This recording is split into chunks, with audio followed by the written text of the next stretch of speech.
पहले water strike और उसके बाद पाकिस्तान पर डिजिटल स्ट्राइक। पहलगाम हमले के बाद भारत ने जब ये डबल स्ट्राइक की तो मुझे रामधारी सिंह दिनकर की वो पंक्तियां याद आई कि याचना नहीं अब रण होगा, जीवन जय या मरण होगा। क्योंकि पहलगाम में जो कुछ हुआ उसके बाद हिंदुस्तान ने यह स्पष्ट कर दिया है कि अब शब्दों का समय नहीं है, प्रहार का समय है।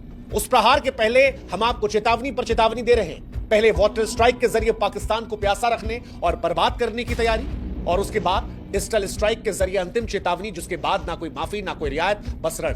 कहते हैं किसी की सेहत का मजाक नहीं उड़ाना चाहिए, लेकिन पाकिस्तान के प्रधानमंत्री शहबाज शरीफ इस वक्त अस्पताल में है। बाकी हमें कहने की कुछ जरूरत नहीं है। भारत सरकार पाकिस्तान पर अंतिम फैसला लेने के मूड में है। वैसे पाकिस्तान में लोगों को सोचने की जरूरत है कि हिंदुस्तान क्यों बदल गया, क्यों वो हिंदुस्तान जो वसुधैव कुटुंबकम की बात करता है आज पाकिस्तान को बूंद बूंद पानी के लिए तरसाना चाहता है, क्यों पाकिस्तान को कंगाल करके हम बर्बाद करना चाहते हैं। पाकिस्तानियों को सोचना चाहिए। यही हिंदुस्तान था कोविड में हमने पाकिस्तान के लिए दवा भिजवाई थी। पाकिस्तान में कोई हमला होता था, हिंदुस्तान उसकी भर्त्सना करता था। जब बच्चों पर वहां पर आतंकवादियों ने हमला किया, हमने भी आंसू बहाए थे। पाकिस्तान को लेकर हमारे पूर्व प्रधानमंत्रियों का रवैया भी अच्छा था। अटल बिहारी वाजपेयी साहब को याद कीजिए, वो पाकिस्तान तक चले गए रिश्ते बचाने के लिए। पाकिस्तान से जाकर कहा कि भाई साहब हमें आपको बेहतर तरीके से रहना है, पड़ोसी नहीं बदले जाते। हमने तमाम कोशिशें की, एक दूसरे के यहां आना जाना जारी रखा, लेकिन आज ना खेल है, ना व्यापार, ना कलाकार, ना सोशल मीडिया। आज पानी की बूंद तक को लेकर हमने वाटर स्ट्राइक कर रखी है। 2008 में हमने आईपीएल बैन किया, 16 में हमने व्यापार बैन किया, 19 में हमने कलाकार बैन किया, 25 में हमने सिंधु जल समझौता सस्पेंड किया, और अब वीजा रद्द कर दिया है, उनके राजनयिकों को यहां से हटा दिया है, उनके लोगों को यहां से भगाया है, और तो और पाकिस्तान का हिंदुस्तान में दिखना भी बैन कर दिया है। पाकिस्तानियों को सोचना चाहिए कि आखिर ऐसा क्यों हुआ कि भारत को यह रास्ता उठाना पड़ा। भारत जैसा देश जो दुनिया का स्वागत करता है, भारत जैसा देश जो वसुधैव कुटुंबकम में यकीन रखता है, वो क्यों अपने पड़ोसी का हुक्का पानी बंद करने लगा। सोचना चाहिए पाकिस्तान को। हमारे ही प्रधानमंत्री अटल बिहारी वाजपेयी साहब ने कितनी बड़ी बड़ी बातें की थी। पाकिस्तान से रिश्ता करने के लिए क्या नहीं किया उन्होंने, बदले पाकिस्तान ने क्या दिया हमें। आज हम उनके देश के राजनयिकों को निकाल रहे हैं। पाकिस्तान के लोगों को सोचना चाहिए कि वो कौन सा कड़वा सच है जिसने भारत को इतना मजबूर कर दिया कि आज भारत उस जगह पर आ गया है जहां पर भारत ये कह रहा है कि एलओसी छोड़ो, अब यूआरएल पर तुमको बैन करेंगे। 1 रुपया नहीं कमा पाओगे हमारे यहां से, क्योंकि पाकिस्तान में तमाम क्रिकेटर हैं, शब अख्तर, बासित अली, तनवीर अहमद, शाहिद अफरीदी, जो दिन रात इंडिया के इर्द गिर्द वीडियो बनाते हैं। पूरे दिन मैदान पर खेलते थे तो इंडिया को गाली देते थे, और उसके बाद यूट्यूब पर प्यारे हिंदुस्तानियों भाई कैसे हैं आप। सरकार ने क्यों इनका डिजिटल गला घोटा। हमारे पड़ोसियों को सोचना चाहिए, क्योंकि ये एक बार में नहीं हुआ है। इसके 1 2 नहीं बल्कि 7 कारण है जिस वजह से इंडिया अब उस जगह पर आ गया है कि याचना नहीं रहा। ऐसे नहीं हमने 537 पाकिस्तानियों को यहां से लौटा दिया, 9 डिप्लोमेट्स को लौटा दिया और कहा जो बच्चों निकल जाओ वरना जेल में डाल दी जाओगे। क्यों? क्योंकि भारत को पाकिस्तान ने बार बार लहूलुहान किया। 7 घाव, 7 जख्म, 7 बार खून की होलियां पाकिस्तान ने खेली हमारे साथ। शिमला समझौता तो कर लिया, लेकिन पीठ में खंजर घोंपना पाकिस्तान की फितरत है, और आज वो 7 कारण हम बताएंगे। साल 1993 मुंबई में बम धमाका होता है। भारत के इतिहास का सबसे बदनसीब दिन था जब पाकिस्तान की सरपरस्ती में पल रहे कायर आतंकवादियों ने मुंबई की धड़कनों को लहूलुहान कर दिया था। 12 भीषण धमाके हुए थे। धमाकों ने ऐसा जहर घोला कि हर गली, हर मोड़, हर चौराहा लाशों से पट गया। बाजारों में बच्चों के चिथड़े उड़ गए, बेकसूर लोगों का लहू गिरा। 257 मासूम जिंदगियां बर्बाद हो गई, 700 से अधिक लोग तड़प गए। पहली बात था, हम फिर भी शांत रहे। 13 दिसंबर 2001 भारतीय लोकतंत्र का वो काला दिन जब पाकिस्तान की नापाक सरजमीन पर पलने वाले जैश-ए मोहम्मद के 5 आतंकवादियों ने देश के सबसे पवित्र इमारत संसद भवन पर हमला किया। ये केवल आतंकवादी हमला नहीं था, भारत की आत्मा पर सीधा कायराना वार था। उस दिन हमारे 5 जाबाज सिपाही, सीआरपीएफ की एक वीरांगना महिला कांस्टेबल, संसद के 2 सुरक्षाकर्मी और एक नियंत्रण माली देश की रक्षा में शहीद हुए। संसद की सीढ़ियां जो थी वो लाल हो गई पाकिस्तान की वजह से। 26 नवंबर 2008 की वो भयानक रात, पाकिस्तान की नापाक औलाद लश्कर तैयबा के 10 पाकिस्तानी आतंकवादियों ने मुंबई को नरक बदल दिया था। समुद्र के रास्ते पाकिस्तान से आए, ताजमहल पैलेस, ओबराय, सीएसटी पर खून का तांडव मचाया। 166 जिंदगियों की मौत हुई थी, 300 से अधिक लोग लापता हुए थे। वो हमला नहीं था, पाकिस्तान की जंगली क्रूरता का खुला प्रदर्शन। अजमल कसाब जिसने मुंह से बताया कि पाकिस्तान की यह साजिश थी, पाकिस्तान ने उसे डिसोन कर दिया। अजमल को फांसी हुई, लेकिन दुनिया जानती है पाकिस्तान से आया था।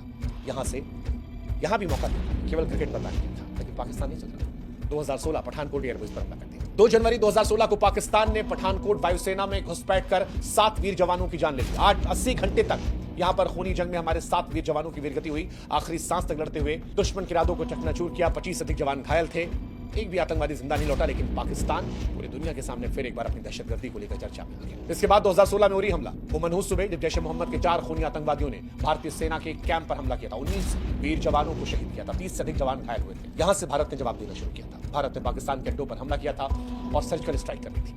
उम्मीद थी कि शायद पाकिस्तान समझ जाएगा, लेकिन पाकिस्तान नहीं समझा। फिर 2019 पुलवामा, 14 फरवरी 2019 वो खौफनाक दिन जब पाकिस्तान के आतंकी संगठन जैश ए मोहम्मद के आतंकवादियों ने पुलवामा में गाड़ी से सीआरपीएफ के काफिले की बस को टक्कर मारा था। 40 जवान शहीद हुए थे। भारत ने फिर बदला लिया, बालाकोट एयर स्ट्राइक, पाकिस्तान के आतंकवादी अड्डों को बमों की बरसात से उड़ा दिया। लेकिन कायर पाकिस्तान जब 2025 में नहीं लड़ पाया तो कायरता से पहलगाम में हिंदुओं को निशाना बनाया। हिंदू पहचान होने की वजह से उन्हें मरवाना। 5 आतंकवादी मशीन गन ग्रेनेड लेकर नरसंहार करते, 26 मासूमों की लाशें घाटी पर इसलिए गिराते हैं क्योंकि वो हिंदू थे। हिंदुस्तान में हिंदू मुस्लिम एकता को तोड़ने के लिए 7 हमले 93 से लेकर 2001 संसद, 26/11, 2016 पठानकोट, 2016 उरी, 2019 पुलवामा और 2025 पहलगाम। ये पाकिस्तान के कायराना घिनौनी करतूत के काले धब्बे हैं जो बताते हैं कि पाकिस्तान हमेशा हमारी पीठ पर हमला करता है। और अब बस क्योंकि पाकिस्तान अगर हमसे खुल के लड़ने का साहस नहीं कर सकता, वो साजिशें करके मासूमों के खून को रंगता है और बार बार आतंकवाद के रास्ते पर चलता है, तो फिर हमारे लिए भी अच्छा बनना सही नहीं है। अच्छा होने और बेवकूफ होने में अंतर है।